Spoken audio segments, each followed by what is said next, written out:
Na aula de hoje, vamos falar sobre nutrição para pacientes oncológicos. Bom, quando estamos falando sobre esse assunto nutricional, devemos entender que este paciente que está sofrendo todos os efeitos colaterais da doença, do tratamento, ele tem diversas alterações metabólicas relacionada a toda essa parte fisiológica da doença, né, dos efeitos colaterais do tratamento, né? Então, é comum que o organismo desse paciente não esteja trabalhando normalmente, né? Onde existe um déficit de absorção das propriedades, né, dos alimentos, né? Então, devido a isso, é importante que se faça uma avaliação extremamente criteriosa, né, por um profissional qualificado, então um nutricionista, um nutrólogo, né, que vai estar definindo o tipo de dieta que seja eficiente para esse paciente, né? Fazendo ali uma escolha de vias de administração dessa dieta, se será por via oral, enteral ou paraenteral, tá? Os problemas mais comuns que podem ser encontrados dentro desse contexto, né, nutricional, seria anorexia, náuseas e vômito, estomatite e dores gástricas, tá? E para que possamos oferecer uma melhor qualidade, um estado nutricional melhor para este paciente, é importante que devemos conhecer algumas características individuais, né? Como os hábitos alimentares, preferência de alimentos dessa pessoa, as restrições, né? Observar o padrão de evacuação, que também é algo que está correlacionado com a alimentação do paciente. A evolução ponderal, que seria o ganho e perda de peso, né? E se esse paciente tem ocorrências de náuseas, vômitos, dores gástricas, se tem episódios de sangramento, tá? A nutrição, quando ela é por via oral, é interessante variar os alimentos, né? Conforme aí esses problemas que podem ser encontrados, né? Então, devemos levar em conta os valores proteicos dos alimentos, né? E também fazendo com que essa alimentação desse paciente seja atrativa, né? Então, utilizar pratos coloridos, né, com bastante variedades de alimentos, até mesmo quando for um paciente pediátrico, né, fazer algumas apresentações desenhadas para estimular, né, o paciente a comer, a consumir aquele alimento, tá? Outra maneira também de estimular a dieta é fracionar, né? Então, vai fracionar as porções, né, da dieta em pequenas quantidades, né, para que o cliente não se sinta, não sinta uma negação no primeiro impacto, da primeira visão ali que ele estiver do seu alimento, tá? Em alguns casos onde a via oral não é possível, aí se opta pela via enteral, ok? Neste caso, né, a via enteral, as dietas elas já estão prontas, já foram manipuladas, né, em locais especializados, farmácias e enfim. Então, cabe à enfermagem só mesmo todos os cuidados com a instalação e manipulação da sonda, né, nasogástrica ou nasointeral, enfim, qual que for a via ali enteral de escolha, tá? Assistência de enfermagem para essas situações, sempre estimular a alimentação, né? É importante que o paciente ele esteja minimamente nutrido e hidratado, né? Observar o nível de aceitação das dietas, anotar se houver episódios de náusea e vômito, observar e anotar as características e o padrão de evacuação, estimular a ingesta hídrica e lavar a sonda enteral, isso já é um cuidado, né? Com a dieta enteral, que é a lavagem da sonda após a administração da dieta, ok? De acordo com a rotina hospitalar. A enfermagem deve contribuir junto à equipe, fornecendo todas as informações pertinentes. Lembrando que a enfermagem é um profissional que atua 24 horas ao lado desse paciente. Nutrição parenteral, né? Em alguns casos se faz necessário a utilização dessa via de dieta, né? Principalmente com o objetivo de estabelecer um equilíbrio do estado nutricional quando a ingesta alimentar por outra via, né, no caso a oral ou a enteral, não é suficiente. Então, a via de administração se opta por uma via central calibrosa, né, onde pode ser utilizado um catéter de duplo ou triplo lume, então de 2 ou 3 vias, que vai ser passado pelo médico capacitado, ok? Para evitar a contaminação, a manipulação da via de nutrição parenteral só deve ser feita para a troca do frasco da nutrição parenteral. Então, é o mínimo de manipulação possível para evitar a contaminação.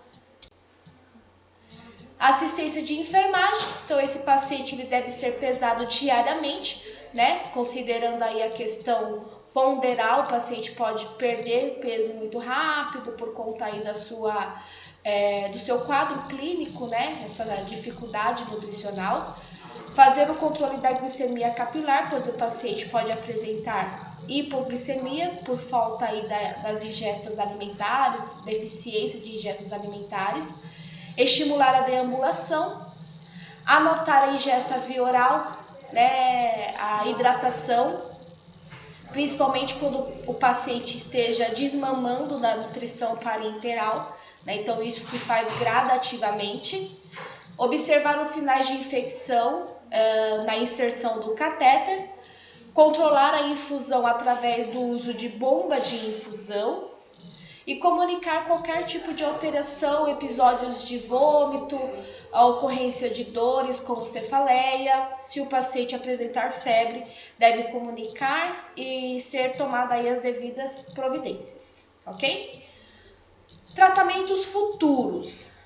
Nesse caso, vamos dizer assim, que são tratamentos que ainda estão em testes, né, que exigem ainda uma demanda de estudos e pesquisas, mas que são tratamento que, de certa forma, tem um otimismo aí de eficiência, tá? Então, o primeiro tratamento que nós vamos falar é de imunoterapia, né? Então, este tratamento baseia-se na ativação do sistema imunológico contra as células malignas, né? Então, de certa forma, este tratamento produz alguns tipos de proteína, onde essas proteínas vão ser liberadas, vamos dizer assim, né, nas células cancerígenas, e o sistema imunológico vai reconhecer essas proteínas e vai atacar. Então, como essas proteínas estarão nas células cancerígenas, consequentemente, irá também destruir essas células. Então, tem várias formas de estimular o organismo a atacar as células neoplásicas, né? Então, através da inoculação de bactérias pouco ativa, né? Mas são ativas o suficiente para que inicie ali um princípio de reação inflamatória e ative aí o sistema de defesa. Também temos a opção com a produção de anticorpos monoclonais, né? Então, este anticorpo, ele ajuda o sistema imunológico a reconhecer as células neoplásicas como células estranhas, né? Então, vamos dizer assim que é um aliado, né? Dos anticorpos, tá? E aí fazendo com que essas células neoplásicas, né, que as células cancerígenas, sejam reconhecidas facilmente pelo sistema imunológico. Também temos a possibilidade da utilização de vacinas, onde se separa os antígenos específicos das células tumorais, né? Então, nesse caso,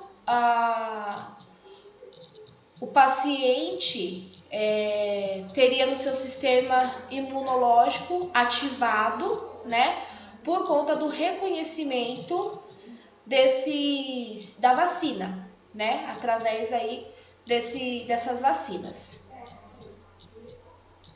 Outra forma também, possibilidade de tratamento, é uma produção, vamos dizer assim, laboratorial, né, uma produção dos linfócitos por uma engenharia genética. Então, é uma produção de linfócitos no laboratório, né?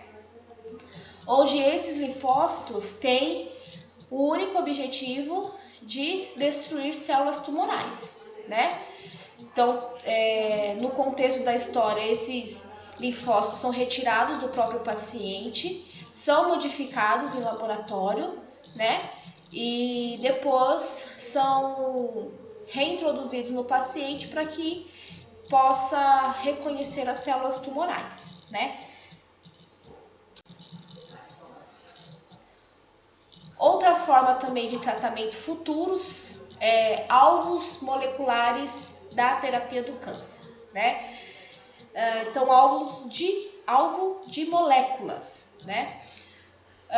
Então, tratar o câncer a nível molecular, a nível celular, né, envolve toda a estrutura dessa célula, né, que deve ser de alguma forma alterada, reprocessada, desligada, inativada, né, para que possa aí ter aí alguma sensibilidade e possa ter aí um desfecho melhor aí no tratamento, tá?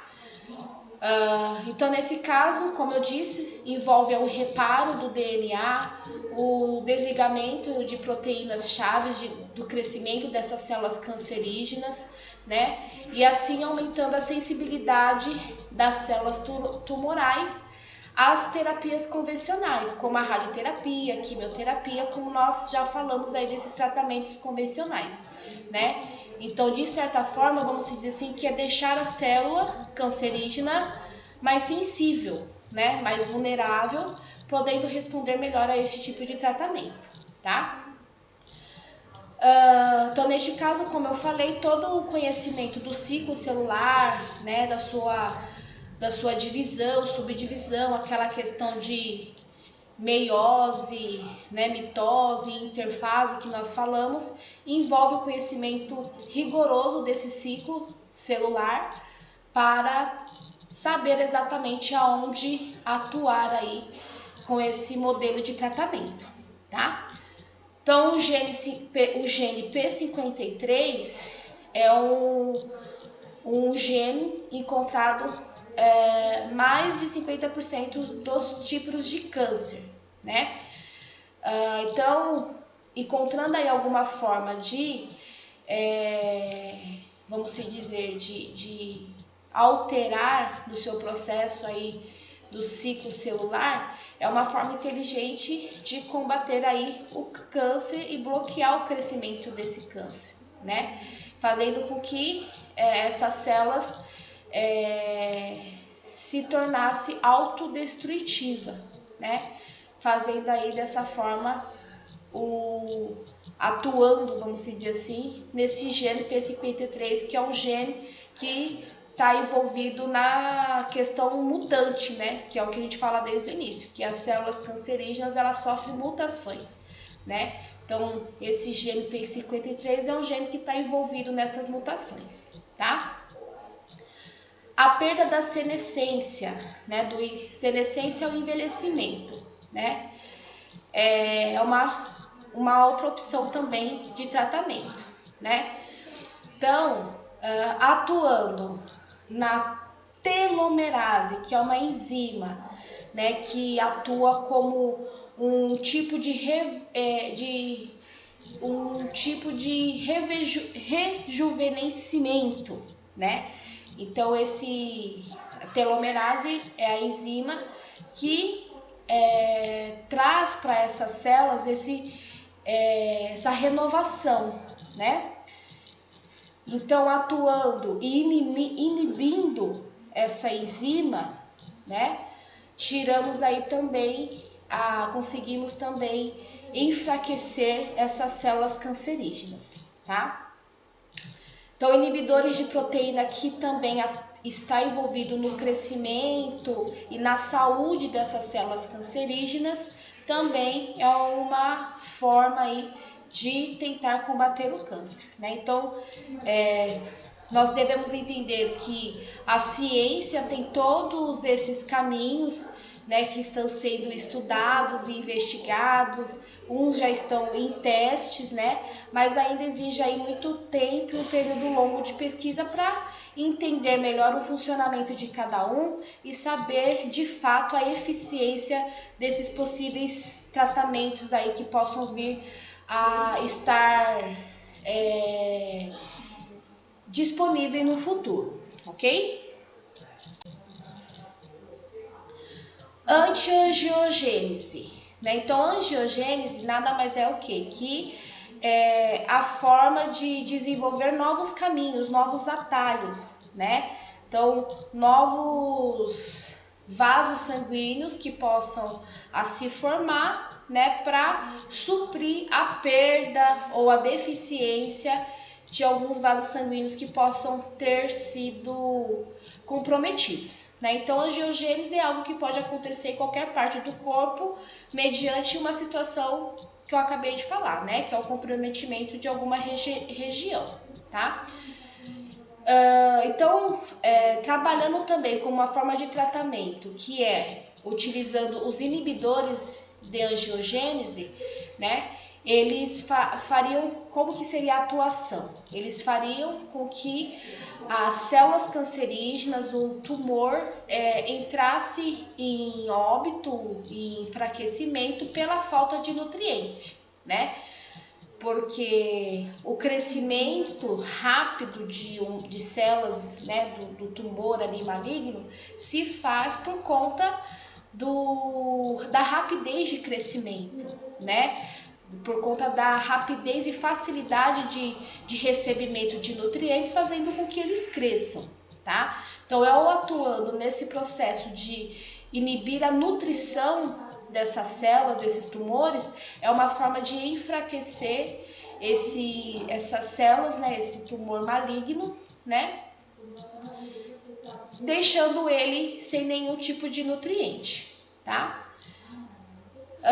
Esse é um tipo de tratamento que tem bastante, vamos dizer assim, positividade, existe em cima desse conceito de tratamento uma esperança muito boa de que ele possa vir a dar certo, ok? Aqui eu coloquei uma imagem, né? Aqui nós temos uma imagem de como basicamente seria, né, um tumor nessa primeira imagem, e na segunda imagem um tumor que teve o bloqueio, né? Então, na primeira imagem você vê ali um tumor, né, totalmente abastecido, né, bastante vasos sanguíneos ali levando e trazendo nutrientes para ele. E aqui na segunda imagem é um tumor que bloqueou a angiogênese. Então, ele não recebeu nutriente com tanta velocidade, então ele foi o quê? Diminuindo o seu tamanho, ok? Então, como eu falei para vocês, todos esses tratamentos, eles ainda estão em fases experimentais, né? Então, exige ainda aí muito tempo de estudos e pesquisas, né? para que entenda se de fato esses tratamentos serão eficientes, tá?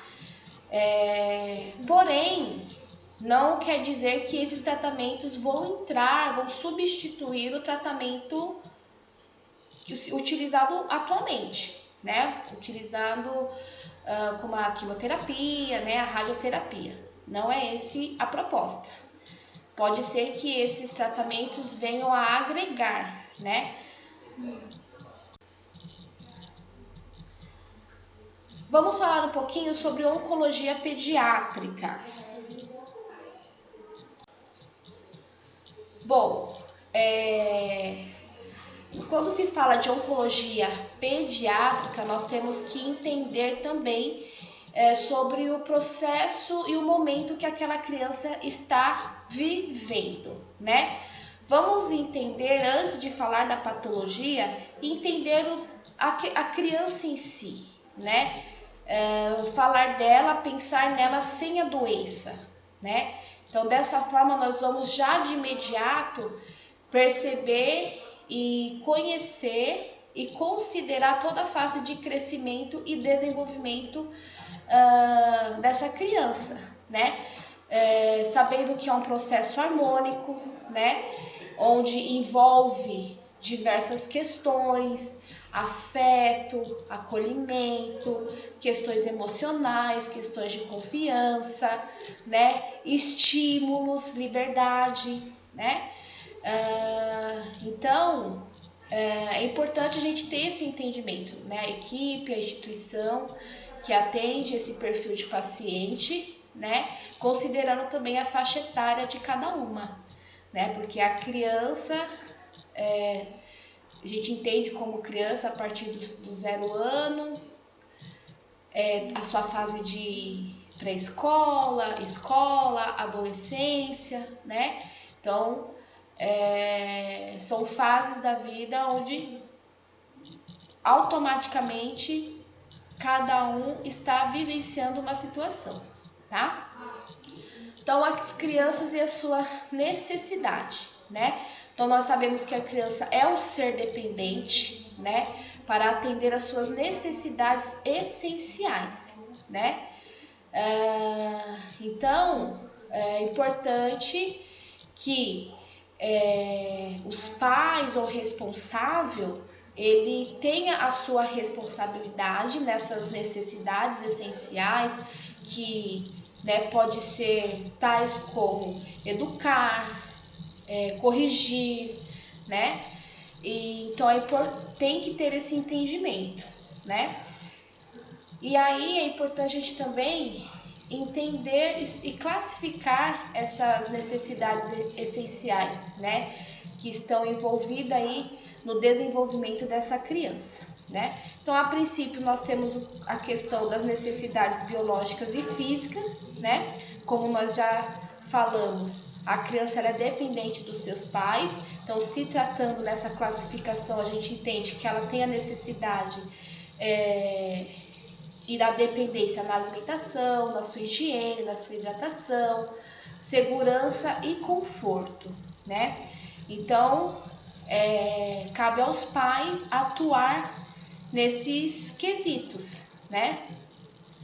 Onde os pais já de primeiro momento vai ter total influência no que a criança come, na educação dessa criança, no que essa criança veste, tá?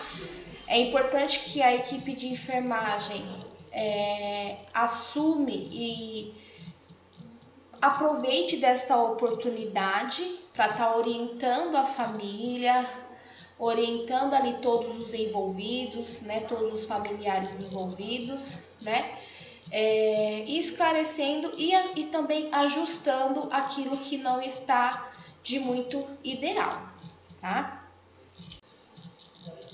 A outra classificação seria as necessidades emocionais dessa criança, né? A criança ela deve ser valorizada, ela deve ser amada, daquilo como ela é, pelo que ela é, né? Pelo que ela representa naquela família, né? Isso é essencial para um desenvolvimento, né, dessa criança, onde essa criança se sinta amada, se sinta importante, né? Acaba sendo uma questão muito poderosa em cima do desenvolvimento da personalidade dessa criança, né? Que com certeza uma criança que tem todos esses quesitos preenchidos vai se tornar um adulto com muito mais segurança, né? Com uma autonomia, né? E uma representação da sua autoimagem, tá? A criança e o câncer, né? Então, a criança, nesse período todo de desenvolvimento, onde tudo, né, é um grande acontecimento, e quando ela desenvolve o câncer, né? Então, nós já sabemos que o câncer, ele exige tratamentos muito potenciais, né? Que pode afetar suas condições físicas e as suas condições psicológicas, né? Então, a criança, conforme a sua idade, ela pode ter suas diferentes crenças e sentimentos com relação ao câncer, né? Sabemos que isso pode afetar a sua adaptação psicossocial, né? E o enfrentamento e aceitação das doenças e dos protocolos, né? Ou a questão do tratamento, dos cuidados que exige aí para um paciente oncológico, tá? E conforme dito, as diferentes idades representam comportamentos diferentes frente a essa situação. Então, nos primeiros 18 meses, né? No caso aí um bebê, ele é um bebê que nessa fase ele utiliza sua forma de explorar uma forma sensorial e motora, né? Então, tudo que os rodeia ali, onde ele vai estar utilizando as vivências como uma forma, né, de representação. Então, como por exemplo, se a partir de um momento uma pessoa totalmente de branco,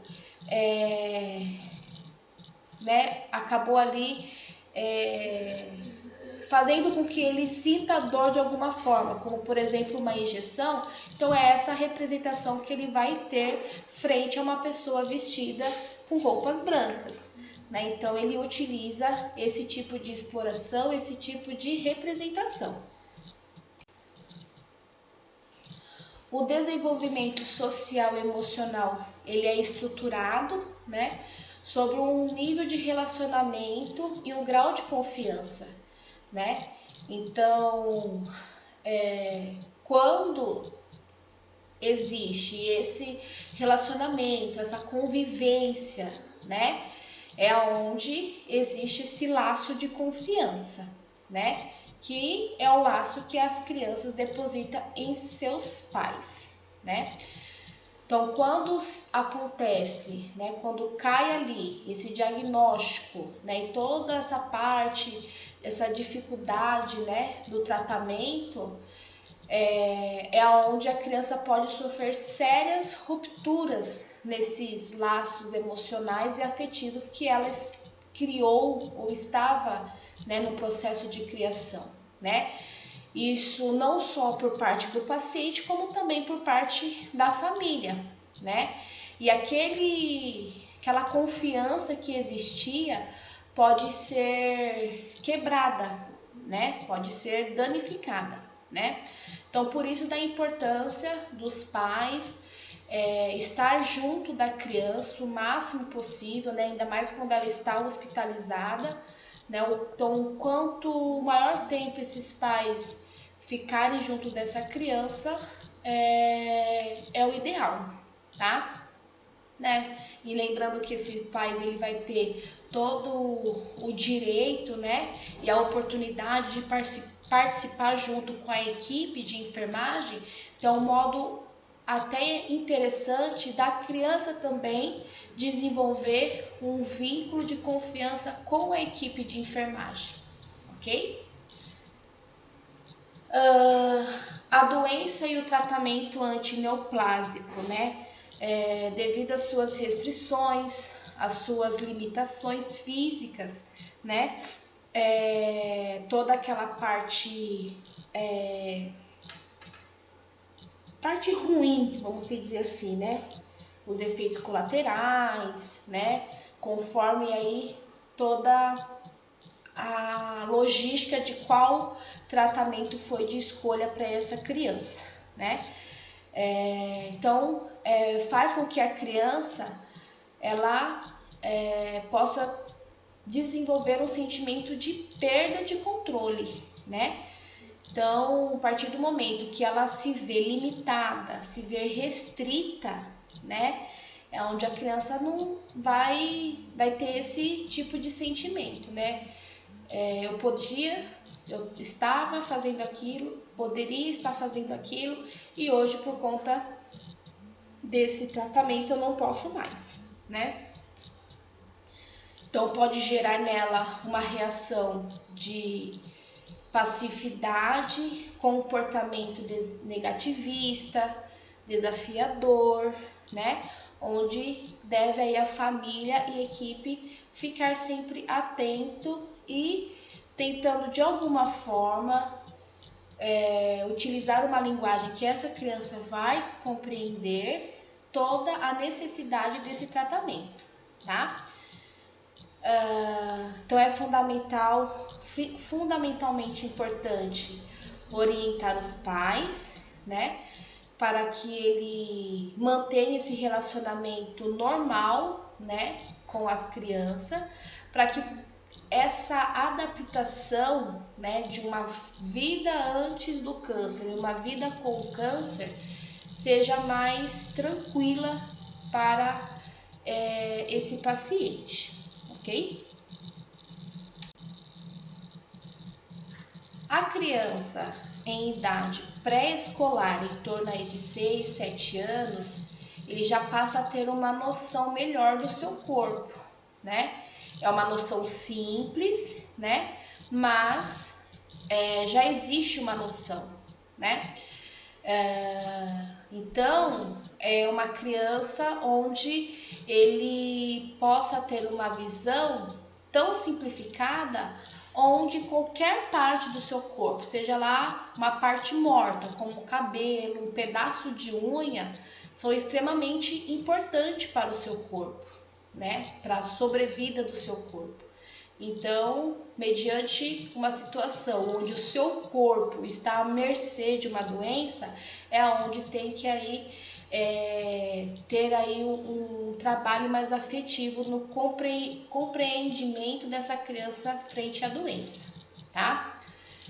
Então, é importante que a equipe de enfermagem, os pais, né, utilizem explicações bem simplificadas, né, com relação ao corpo e com relação à doença desse paciente, né, dessa criança paciente, tá?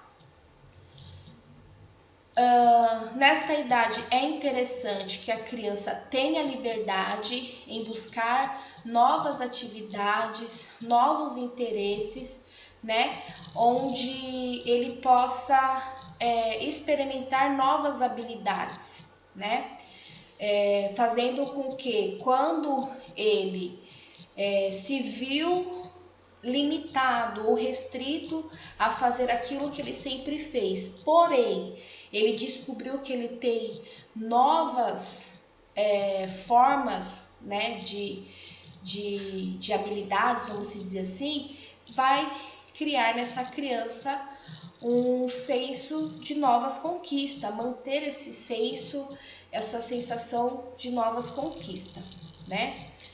E aí deixar isso acontecer no cotidiano dessa criança, porque é algo que já acontecia nesse sentimento de conquista, quando, né, ele brincava lá com seus amigos e tudo mais, né, já era parte da vida dele. Então é interessante manter, de alguma forma, essas sensações, tá? Então esses sentimentos, né, quando eles não são eles não são buscados de alguma forma, né, onde não tem ali o preparo da equipe, o preparo da família, a criança ela só acaba se alimentando por experiências negativas, né, fracassos, negatividade, né, e aí esses sentimentos podem ser desencadeados pelo próprio diagnóstico e do tratamento, né? Então ele pode fazer essa associação, de alguma forma direcionar, vamos dizer assim, a culpa daquele fracasso por conta da doença e do tratamento que ele está passando, né? E dessa forma a criança ela pode regredir, né? E até mesmo uma regressão comportamental, onde ele passa a agir como crianças menores do que ele, né? Que é uma fase de regressão, como por exemplo, não chupei chupeta e agora passa a chupar chupeta, não usava fralda, já era desfraldado, aí passou a necessitar o uso de fralda, né? Então é o chamado comportamento de regressão. Quando a criança ela já está na fase escolar, ela já tem um desenvolvimento mais concreto, né? Mais operacional, né? Então ela adquire a capacidade de pensar em termos de causa e efeito, de generalizar e de compreender os termos relativos e de raciocinar de modo sistemático, né? Então vamos entender assim que essa criança ela já tem um entendimento muito maior, um compreendimento muito maior sobre aquilo que está ao seu redor, né? Sabe diferenciar as funções, sabe diferenciar as estruturas, né? Então é uma criança com um compreendimento muito melhor, tá?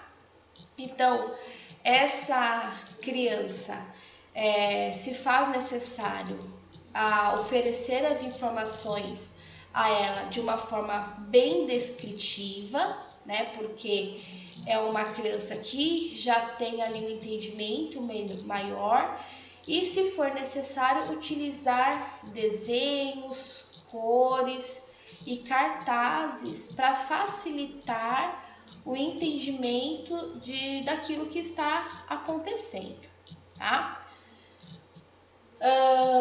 É uma criança, como dito, em fase escolar, né? Então, devido à frequência em consultas, hospitalização, né? Os próprios efeitos, né?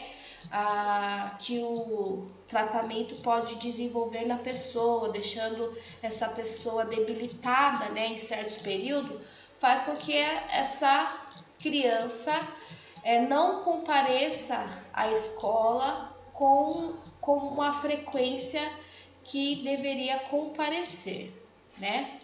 Então é importante que todos os envolvidos nessa situação, né? Então todos os representantes da escola, né? No caso aí os professores, diretores, etc., seja informado, né? Esclarecido do que está acontecendo com essa criança, para que eles possam estrategiar novas formas de repassar as atividades para essa criança, que ela possa ter aí e continuar acompanhando os conteúdos. O adolescente e o câncer, né? Sabemos que a adolescência é uma fase de transição, né? Uma fase de transição entre fase de infância e a fase da vida adulta, né? Então o adolescente, né? Incomparavelmente, ele tem uma melhor forma de compreender todas as situações, né? compreendendo aí toda a questão vamos dizer assim, fisiológica do seu corpo, né? E tendo aí um entendimento melhor sobre a doença, né? Sobre o agravo dessa doença no seu corpo, né?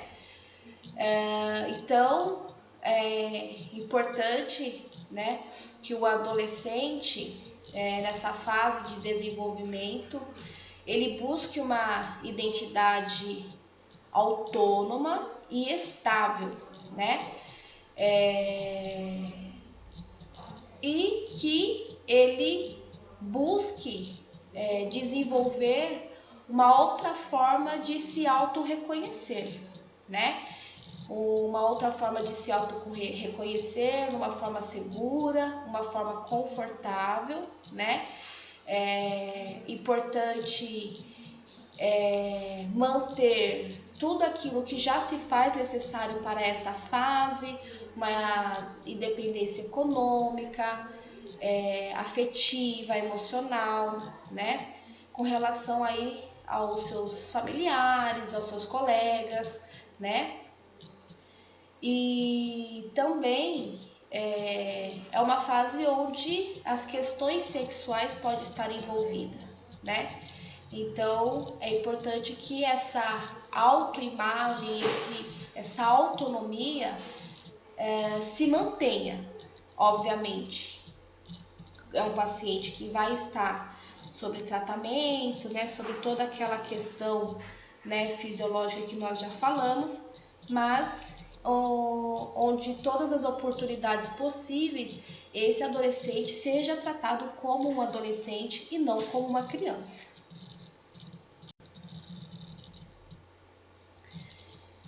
Quando o adolescente ele recebe esse diagnóstico, o seu primeiro impacto é se sentir ameaçado, né?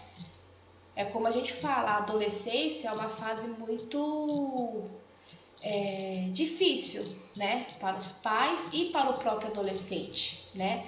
Onde muitos têm a dificuldade de entender o limite, né? Onde ele era uma fase, né, infantil, uma criança, e agora ele é um adolescente que ainda não é um adulto, né?